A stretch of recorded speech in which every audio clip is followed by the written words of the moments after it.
ప్రస్తుతం దేవర NTR tags social మీడియాలో trend అవుతున్నాయి. దేవర సినిమా షూటింగ్కు బ్రేక్ ఇచ్చి ఫ్యామిలీతో కలిసి న్యూ ఇయర్ వెకేషన్కు ఫారెన్ వెళ్లిపోయాడు ఎన్టీఆర్. అందుకు సంబంధించిన ఎయిర్పోర్ట్ ఫోటోలు, వీడియోలు సోషల్ మీడియాలో వైరల్ అవుతున్నాయి. అలాగే దేవర గ్లింప్స్ రిలీజ్ డేట్ కూడా లాక్ అయినట్టుగా ట్రెండ్ అవుతోంది. ఇటీవలే డెవిల్ ట్రైలర్ లాంచ్ ఈవెంట్లో దేవర గ్లింప్స్ రెడీ అవుతోందని చెప్పుకొచ్చాడు కళ్యాణ్ రామ్. దీంతో దేవర గ్లింప్స్ ఎప్పుడు రిలీజ్ అవుతుందా అని ఈగర్గా వెయిట్ చేస్తున్నారు యంగ్ టైగర్ ఫ్యాన్స్. ఖచ్చితంగా న్యూ ఇయర్ లేదా సంక్రాంతికి దేవర సాలిడ్ ట్రీట్ ఉంటుందని అనుకున్నారు. ఈ రెండూ కాకుండా లేటెస్ట్గా దేవర గ్లింప్స్ డేట్ లాక్ అయినట్టుగా తెలుస్తోంది.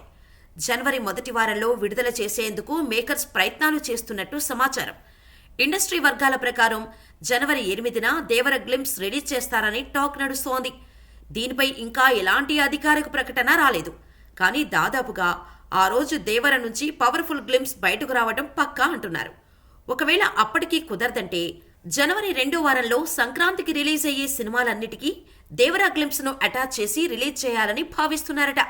ప్రస్తుతం కొరటాల శివ టీజర్ కట్ పనులతో బిజీగా ఉన్నట్టు వార్తలు వినిపిస్తున్నాయి. భారీ గ్రాఫిక్స్, విఎఫ్ఎక్స్ షాట్స్తో గ్లింప్స్ రెడీ చేస్తున్నారు.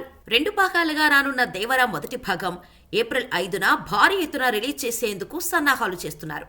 ఇప్పటికే దేవర పార్ట్ 1 షూటింగ్ సగానికి పైగా పూర్తయింది. యువసుధ ఆర్ట్స్, ఎన్టీఆర్ ఆర్ట్స్ బ్యానర్లపై మిక్కిలినేని సుధాకర్, కళ్యాణ్ రామ్ సంయుక్తంగా నిర్మిస్తున్న ఈ చిత్రానికి అనిరుద్ సంగీతం అందిస్తున్నాడు. మరి దేవర గ్లింప్స్ రిలీజ్ ఎప్పుడుంటుందో చూడాలి.